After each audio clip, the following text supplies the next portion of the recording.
À l'étranger, la situation devient presque invivable. En Inde, les températures sont proches de 45 degrés et c'est très précoce pour la saison. Le réchauffement climatique est intense. Voilà, l'Inde et le Pakistan concernés, les habitants ne savent plus quoi faire pour trouver un peu de fraîcheur. Conséquences qui peuvent être dramatiques évidemment pour les plus démunis là-bas en Inde. Scarlett Bain.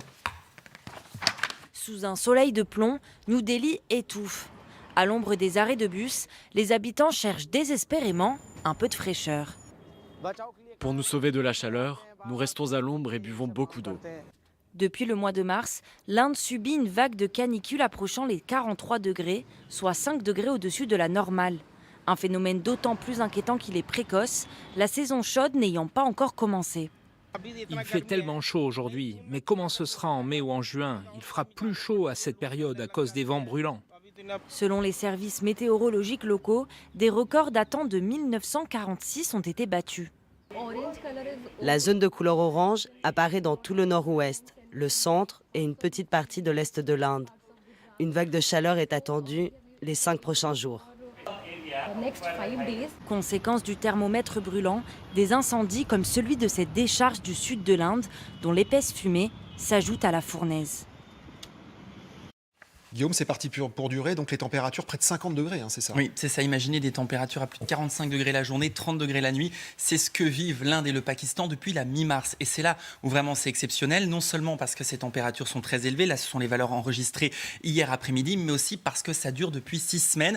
Et ce n'est pas terminé puisqu'il va faire encore plus chaud au cours du week-end. On attend des températures qui pourraient avoisiner les 50 degrés. Là, je parle bien sûr de températures à l'ombre, températures sous abri. Imaginez ce que ça peut donner en plein soleil. Et puis l'autre paramètre à prendre en compte, c'est le taux d'humidité, car plus la chaleur va être humide, plus elle sera difficilement supportable. 15 à 20% d'humidité, ce qui donne un ressenti des valeurs de 52 à 54 degrés. Et c'est parti pour durer, effectivement, puisqu'on n'attend pas d'amélioration au cours du mois de mai. Il faudra vraiment attendre l'arrivée de la mousson à la fin mai pour voir les températures baisser. Merci beaucoup, Guillaume. Retour en France, une idée. Tiens, pour ce week-end, si vous cherchez une activité, le Festival international des cerfs-volants. Alors, a démarré à Berck. Évidemment, il continue. Alors Berck, c'est dans le Pas-de-Calais. Attention, c'est pas dans le nord, c'est dans le C'est génial. Ce festival est génial. Rassemblés. Alors, il y a des passionnés de cerfs-volants. Je ne sais pas si ça vous arrive un peu de tutoyer ou de taquiner le cerf-volant.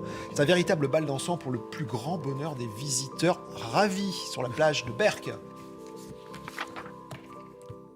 J'ai vu plein de cerfs-volants et j'adore, il y en a des énormes, des petits mais qui vont très très haut aussi. C'est l'anniversaire de notre fille qui a 12 ans et on cherchait une idée un petit peu sympa de sortie à faire. C'est à voir, parce que justement il y a beaucoup de couleurs et il y a beaucoup de pays qui viennent, beaucoup de cultures.